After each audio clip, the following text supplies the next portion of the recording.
তাহলে দেখো 11 নাম্বার কোশ্চেনটা কি ছিল? 0 3 8 15 ডট ডট। এটা প্রশ্ন ছিল ক নাম্বার বলছে 145 কে দুটি ভিন্ন উপায়ে দুটি সংখ্যার বর্গের সমষ্টি প্রকাশ করো। তাহলে 145 কি করতে হবে?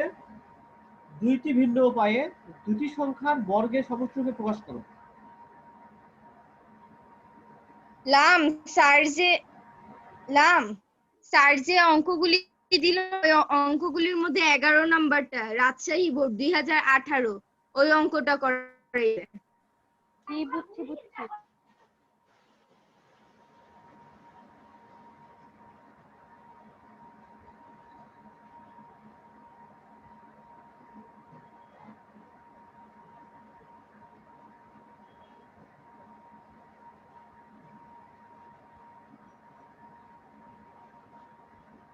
তাহলে আমাদের প্রশ্ন ছিল চলে আসছে অনেকে মাউস পেয়ে গেল। তাহলে প্রশ্ন ছিল কি 145 কে, আচ্ছা দাঁড়াও দুজন জয়েন। তাহলে প্রশ্ন কি ছিল 145 কে দুইটি ভিন্ন উপায়ে দুটি সংখ্যার বর্গ প্রকাশ করো। তাহলে আমাদের উত্তরটা কি হবে? আমি উত্তর লিখতেছি। উত্তর তাহলে 145 কে এটার জন্য আমাদের বর্গ আমাদের কিছু মুখস্থ রাখতে হবে। কি মুখস্থ রাখতে হবে? যে আমাদের একের বর্গ তো জানি আমরা 1, 2 এর বর্গ 4, 3 এর বর্গ 9, 4 স্যার এর এটা বর্গ কি এক অধ্যায়? 16, হ্যাঁ, 5 এর বর্গ 25, 6 এর বর্গ 36, 7 এর বর্গ 49। 64। এভাবে আমাদের এরপরে কত আসতেছে 8, 8 এর বর্গ 64, 9 এর বর্গ হচ্ছে 81, 10 তো 100। স্যার এগুলি তো জানি। এগুলো মুখস্থ করতে হবে। মুখস্থ আছে 121, 12 হচ্ছে 144। তাহলে এটা বুঝতে থাকলে আমাদের দেখো 145 এর কাছাকাছি হচ্ছে কোনটা আমাদের বর্গ আছে। দেখো 145 এর কাছাকাছি 144, 144 যোগ 1। এই দেখো 144 বর্গ সংখ্যা আমাদের এক বর্গ সংখ্যা। তো দুইটা সমষ্টি 145, এটা লিখতে পারি কি 12 স্কয়ার যোগ 1 স্কয়ার। তাহলে একভাবে করলাম। তাহলে এখন আরেকভাবে করতে হবে। আমাদের কি বলছে দুইটি ভিন্ন উপায়ে মানে দুইবার করতে হবে। 145 এর 44 এর পর কত জানি 121। তাহলে আমরা 145 থেকে ক্যালকুলেটর ধরে 121 বিয়োগ করব। বিয়োগ করার পরে কোনটা আসে সেটা কি আমাদের বর্গ সংখ্যা কিনা সেটা আমাদের কি করতে হবে? চেক করতে হবে। যেমন দেখো 145 যদি আমরা 121 বিয়োগ করি তাহলে আমাদের কত আসে? বিয়োগ 121। আমাদের 24 আছে। 24 কিন্তু বর্গ সংখ্যা না, বর্গ সংখ্যা 25। তাহলে এটা হবে না। যদি 100 বিয়োগ করি তাহলে আসে হচ্ছে 45। 45 আমাদের বর্গ সংখ্যা না। এটা আমাদের চেক করতে হবে কষ্ট করে। তারপরে 100 পরে 81, 81। দেখো 81 বর্গ সংখ্যা। 81 থেকে 145 বিয়োগ করলে 64। তার মানে আমাদের 81 যোগ 64, 81 যোগ 64। দেখো 81 বর্গ সংখ্যা, 64 আমাদের বর্গ সংখ্যা। তাহলে এটা কত? 9 স্কয়ার যোগ 8 স্কয়ার। এখানে কারো কোনো কোশ্চেন আছে? এর আগে কিছু ছিল। এখান থেকে শুরু, দ্রুত উঠাও। তাহলে আমাদের অঙ্কটা আবার স্যার বলো। স্যার উঠাচ্ছি।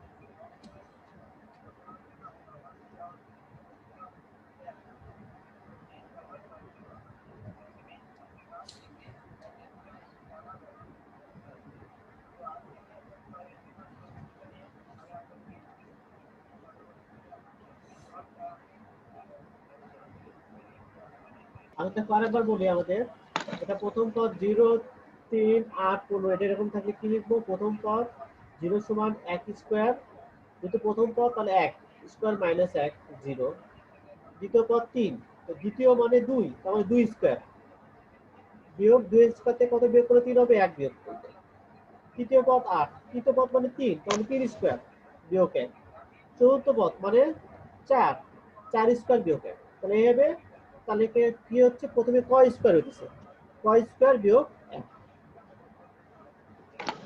এবার দেখো খ নাম্বারটা গ নাম্বার কি হচ্ছে বিষয় দিলাম তারপর কি আছে No, sir.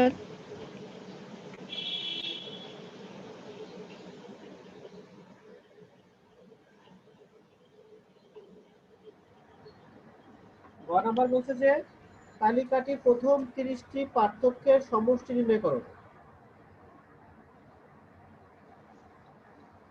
স্যার এটা পারবো তালিকাটির স্যার আমি পারবো না। প্রথম তুই না কইলি আমি সব বুঝছি 30টি আপনি কি পার্থক্যের বলছেন আমি বলছি যে আমি কোশ্চেন খুঁজে পাইছি ওইটা বুঝছি। সমষ্টি আমি ভাবছি তুই সব বুঝে এই কথা কম বলে আমরা একটু তাহলে সমষ্টি বের করতে হবে 30টি পার্থক্যের সমষ্টি কত তা 30টি পার্থক্যের সমষ্টি বলছে তার মানে পার্থক্য এখানে কি কি দেখো 3 5 7 এটা হচ্ছে পার্থক্য তাহলে কি প্রদত্ত প্যাটার্ন তাহলে কি আছে প্রদত্ত প্যাটার্ন যদি আমরা লিখি কি দেওয়া আছে 0 3 8 15 এটা দেওয়া আছে আমি হচ্ছে পার্থক্যের সমষ্টি তাহলে পার্থক্য দেওয়া আছে কি সেটা লিখি এখন আমরা এই পার্থক্য এই পার্থক্য কত দেওয়া আছে এই তো 0 আর 3 এই দুটো পার্থক্য কত 3 বা 0 থেকে কত যোগ করে 3 3 এর সাথে কত যোগ করলে 5 যোগ করলে 8 8 এর সাথে 7 যোগ করলে 15 এভাবে চলে যাচ্ছে এটা হচ্ছে পার্থক্য 3 5 7 এরকম পার্থক্যের আমাদের কি করতে হবে 30টি পার্থক্যের সমষ্টি বের করতে হবে তার মানে পার্থক্য নিয়ে তৈরি প্যাটার্ন পার্থক্য নিয়ে তৈরি প্যাটার্ন তৈরি প্যাটার্ন কি পেলাম প্যাটার্নটা হচ্ছে আমাদের এই যে এটা 3 5 7 ডট ডট ডট এখন এইটার 30টা পদ বের করতে হবে 30টা পথে মানে 30টা পদের সমষ্টি বের করতে হবে তো 30টা পদের সমষ্টি বের করতে হলে আমাদের কি করতে হবে আগে 30তম পদের মান বের করতে হবে কারণ এখানে প্রথম পদ আছে 30তম পদের মান বের করতে হবে তাহলে আমাদের আগে বীজগণিত রাশি বের করতে হবে তাহলে আমি এখানে লিখি প্যাটার্নটি বীজগণিত রাশি অতএব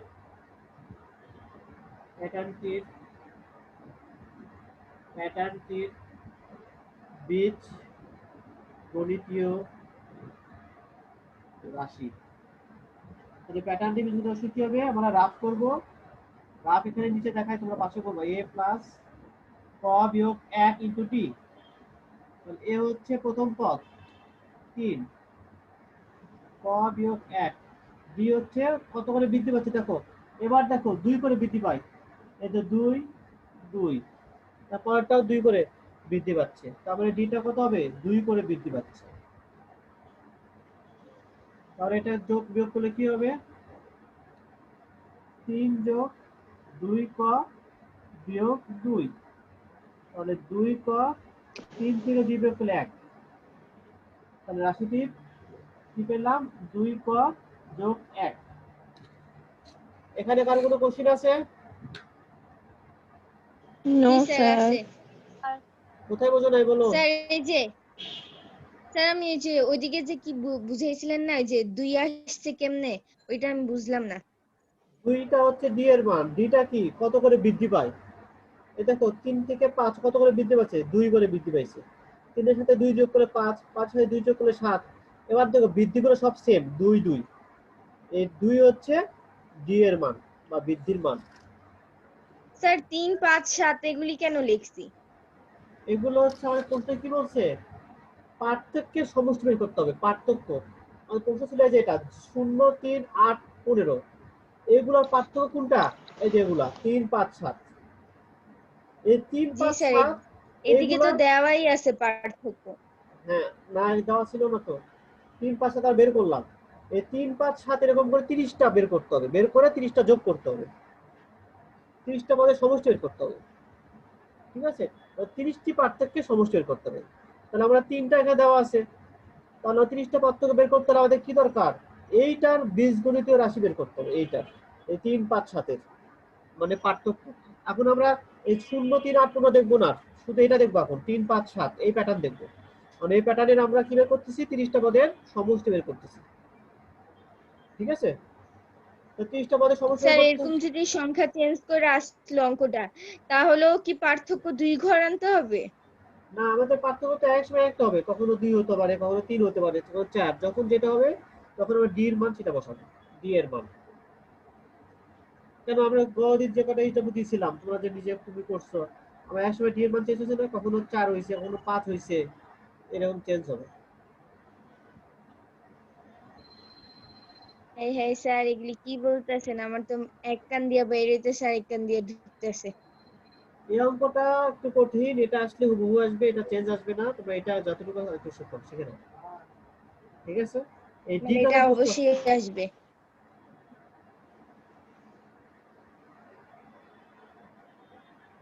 আচ্ছা, এবার তো বুঝতে পারছো। তাহলে এখন আমরা কি বের করি? 30তম পদ। তাহলে 30তম পদের মান, 30তম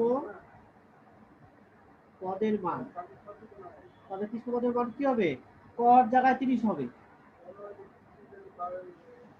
তাহলে 30 দুগুণ 60 আর 1 61। তাহলে এ হবে 3, 5, 7 এ হবে ডট ডট গেলে 30 নাম্বার পদে থাকবে 61। তাহলে আমাদের বের করতে হবে কি? সমষ্টি। এই সমষ্টি সূত্র কি আমাদের? এখন আমরা সূত্রটা অ্যাপ্লাই করব। এখানে সূত্রটা আমরা উপরে অ্যাপ্লাই করি।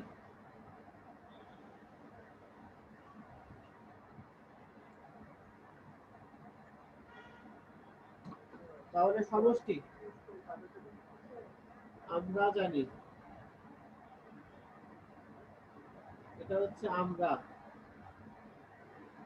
তাহলে আমরা জানি 30টি পদের সমষ্টি। সূত্র কি? প্রথম পদ যোগ শেষ পদ। শেষ পদ মানে কি? 30তম পদ, 30তম পদ। তো শেষ পদ লিখতে পারো, কেউ 30তম পদ লিখতে পারো, যেটা হবে। আর পদ সংখ্যা মানে কত? স্যার আমার শেষ 30। তাহলে প্রথম পদের মান দেখো, এখানে প্রথম পদ কত? এখানে 3, তাহলে 3 বসাবো। আর 30তম পদ কত বের করছি আমরা? 61। 61 নিচে 2 গুণন 30। দেখো 2 দ্বারা 30কে কাটে গেলে 15 হয়। আর এখানে 61 আর 3 64, 64 গুণন 15। নাম কত আসছে? 64 গুণ 15 স্যার 960। 960।